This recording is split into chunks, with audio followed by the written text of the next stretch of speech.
Assalamualaikum warahmatullahi wabarakatuh.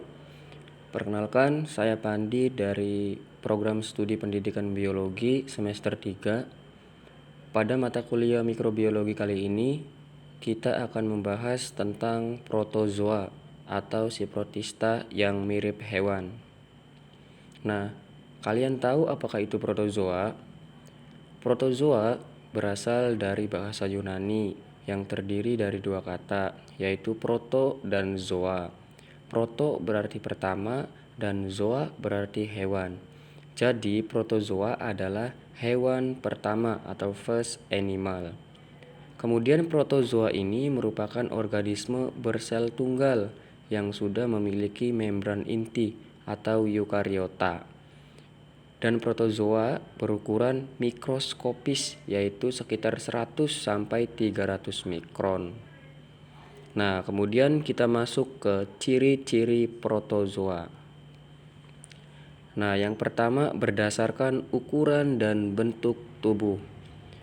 Nah, ukuran dan bentuk tubuhnya itu mikroskopis uniseluler. Artinya si protozoa ini hanya bersel satu.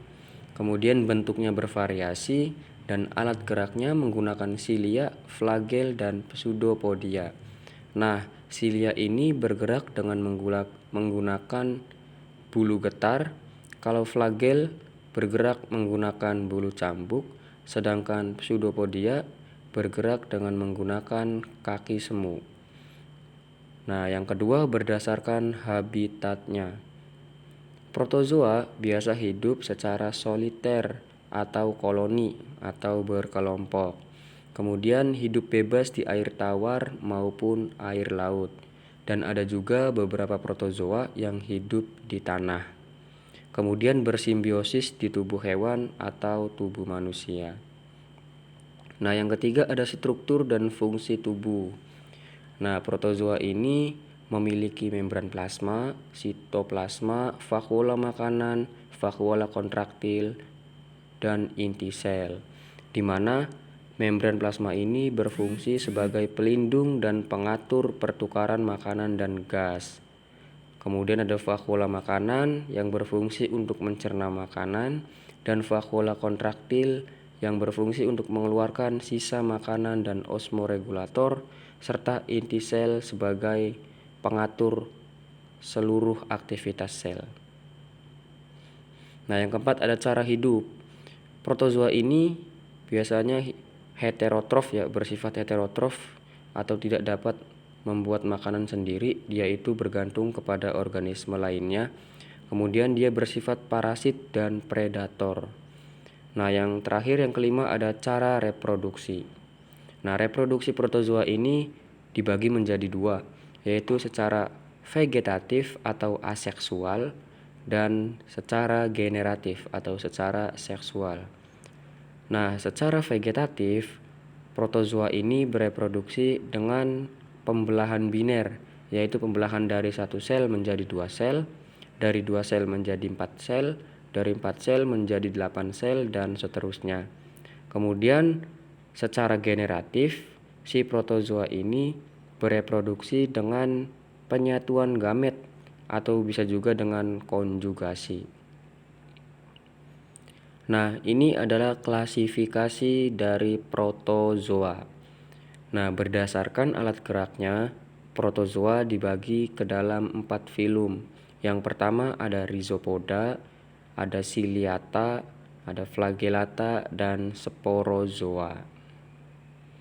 Nah, yang pertama adalah rhizopoda atau sarkodina. Nah, rhizopoda ini bergerak dengan menggunakan pseudopodia atau kaki semu. Nah, dapat dilihat pada gambar bentuk dan struktur tubuh. Ini adalah contoh gambar dari amuba. Nah, pada amuba ini memiliki sentriol yang berfungsi untuk membantu dalam proses pembelahan. Ada plasmolema atau membran plasma yang berfungsi untuk menyelimuti atau melindungi tubuh dari amuba. Ada ektoplasma yang berfungsi melindungi organel dalam tubuh amuba. Kemudian endoplasma yang berfungsi untuk membantu reproduksi dari pseudopodia. Ada pseudopodium ini adalah berfungsinya untuk menangkap makanan atau bisa juga itu alat geraknya dari rhizopoda. Kemudian ada inti sel atau nukleus. Ini sebagai pengatur seluruh aktivitas sel. Kemudian ada vakuola makanan, berfungsi untuk menyimpan bahan makanan dan membantu proses pencernaan. Dan terakhir ada vakuola berdenyut atau vakuola kontraktil. Dia itu fungsinya untuk menjaga keseimbangan air pada tubuh amuba. Nah, berikutnya ada reproduksi dari rhizopoda. Nah, rhizopoda hanya bereproduksi secara aseksual. Secara seksual belum diketahui. Rhizopoda bereproduksi melalui pembelahan sel yang mengarah ke pembelahan mitosis. Kemudian ada habitat rhizopoda. Pada umumnya, rhizopoda hidup bebas di alam seperti di air laut, air tawar, tanah yang basah, atau tempat yang berair dan lembab. Kemudian ada cara rhizopoda menangkap dan mencerna makanan. Rhizopoda ini bersifat heterotrof dan memangsa protozoa lain seperti Ciliata, bakteri, maupun alga uniseluler. Rhizopoda mendekati sumber makanan dengan menjulurkan kaki semu.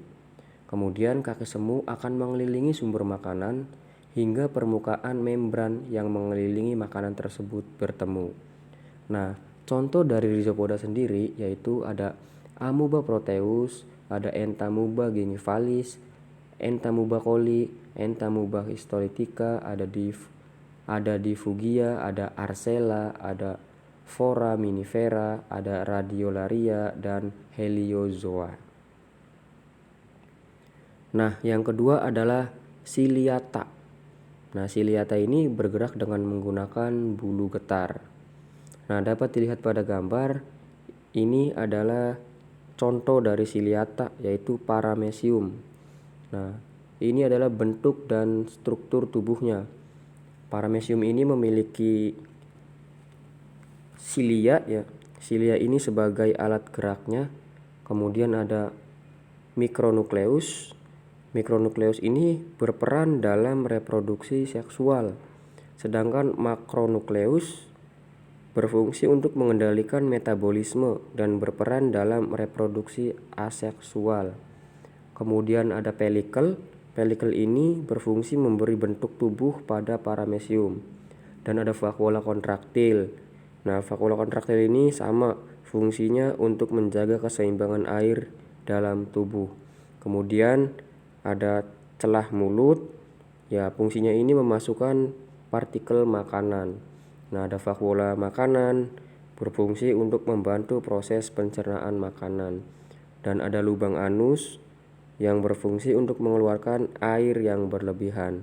Dan dia juga memiliki sitoplasma yang menjaga tubuh dari paramecium. Dan yang kedua ini ada reproduksi dari Ciliata. Nah, reproduksi dari Ciliata ini dibagi menjadi dua, yaitu secara aseksual dan secara seksual. Secara aseksual, Ciliata bereproduksi dengan pembelahan biner. Kalau secara seksual, Ciliata bereproduksi secara konjugasi. Kemudian ada habitat dari Ciliata. Sebagian besar dari Ciliata hidup sebagai sel soliter di air tawar maupun air laut. Ciliata banyak ditemukan di air sawah, air sungai, air kolam, air selokan, terutama yang mengandung sisa-sisa tumbuhan dan hewan atau sampah organik. Nah, cara Ciliata dan menangkap dan mencerna makanan. Nah, makanan Ciliata yaitu berupa bakteri dan serpihan bahan organik. Kemudian contoh dari Ciliata yaitu ada Paramecium caudatum, ada Balantidium coli, kemudian ada Stentor rosselli, ada Didinium, ada Vorticella, dan Stylonychia. Nah, kemudian kita masuk yang ketiga yaitu Flagellata. Si Flagellata ini bergerak dengan menggunakan bulu cambuk. Nah, bisa kita lihat pada gambar bentuk dan struktur tubuh dari Flagellata. Nah, ini adalah contoh dari euglenoida ya. Nah, dia itu mempunyai flagel. Flagel ini berfungsi sebagai alat geraknya. Kemudian ada bintik mata. Bintik mata ini fungsinya sebagai alat penglihatan. Kemudian ada vakuola kontraktil, kloroplas, nukleus, vakuola makanan, mitokondria, dan pelikel. Nah, reproduksi flagellata. Flagellata ini bereproduksi secara aseksual, yaitu dengan pembelahan biner. Dari satu sel menjadi 2 sel, dari 2 sel menjadi 4 sel, dan seterusnya. Kemudian ada cara hidup flagellata. Pada umumnya, flagellata hidup sebagai parasit di tubuh hewan vertebrata, termasuk juga manusia. Ada juga flagellata yang hidup bersimbiosis mutualisme di tubuh hewan dan hidup bebas di air tawar maupun air laut.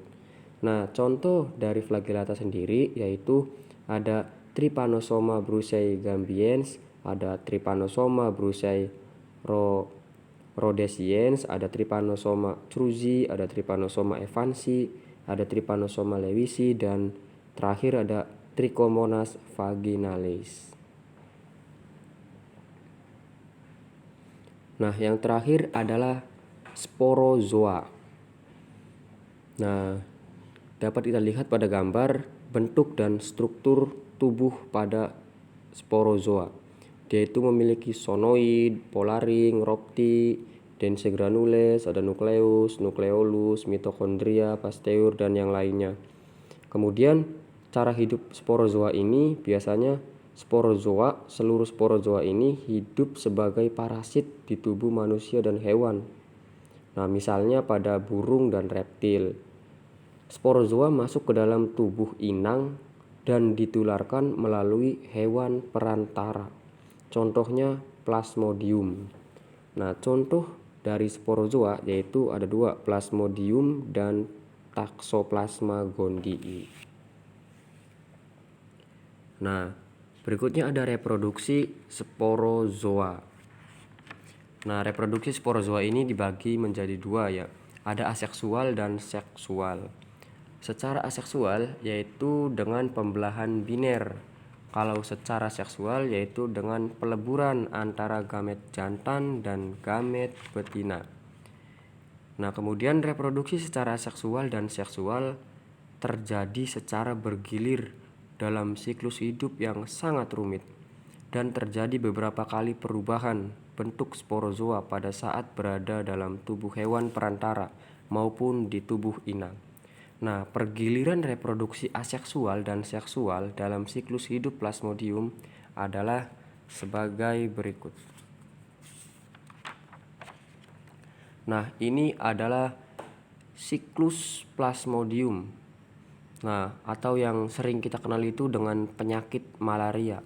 Ini yang menyebabkan penyakit malaria pada manusia. Nah, yang pertama ini jalannya dari nyamuk ya. Mula-mula itu nama nyamuknya itu nyamuk Anopheles.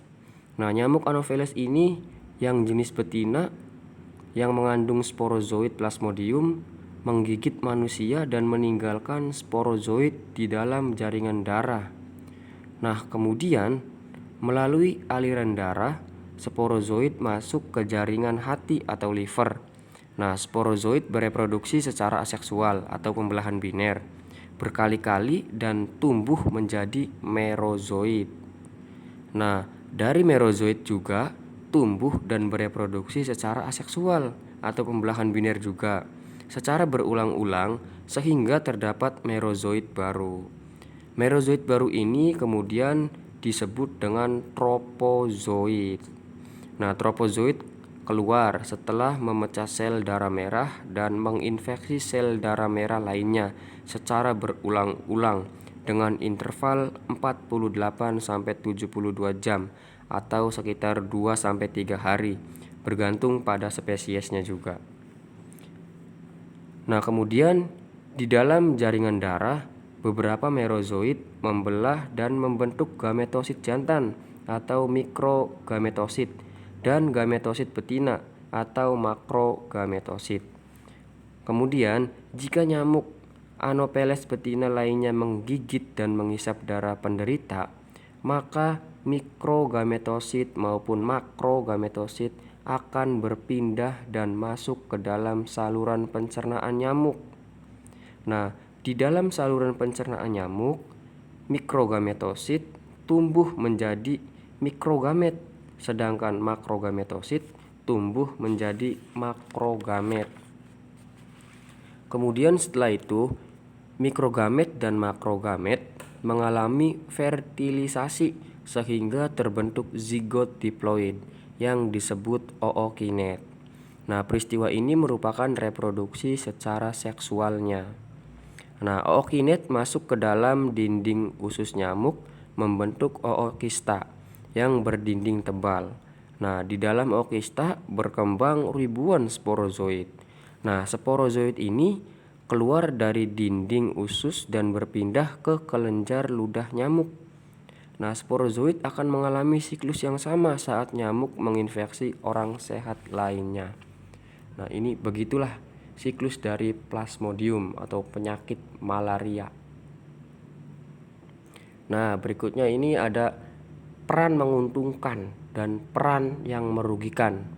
Nah, pada peran yang menguntungkan, protozoa yang hidup di air tawar dan air laut merupakan zooplankton yang memberi salah satu sumber makanan bagi hewan air, termasuk udang, ikan, dan kepiting yang secara ekonomis bermanfaat itu tuh bagi manusia. Nah, kalau peran yang merugikan, yaitu protozoa yang merugikan manusia sebagai penyebab penyakit antara lain, pertama ada Toxoplasma gondii. Nah, ini penyebab toxoplasmolysis. Ada Plasmodium, ini penyebab penyakit malaria tadi ya.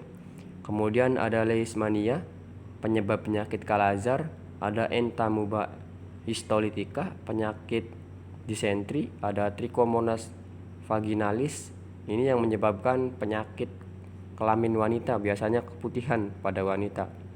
Trichomonas ini yang menjadi penyebabnya.